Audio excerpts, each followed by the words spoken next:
रामकृष्ण हरिमाऊली. बघा पंढरीची वाट कशी आहे.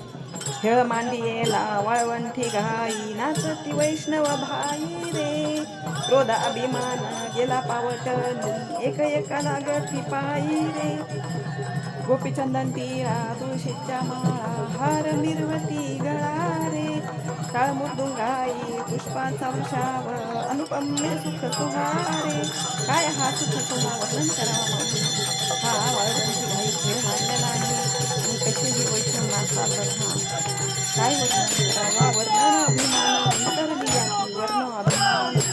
सगळं काही विसरून लोक एक एका लोटांगण जाती रे. निर्मळ चित्ते नवनीते पाषाण पाझर फुटती रे. पाषाणाला पाझर फुटलेला आहे माऊली. होतो जयकार गर्जत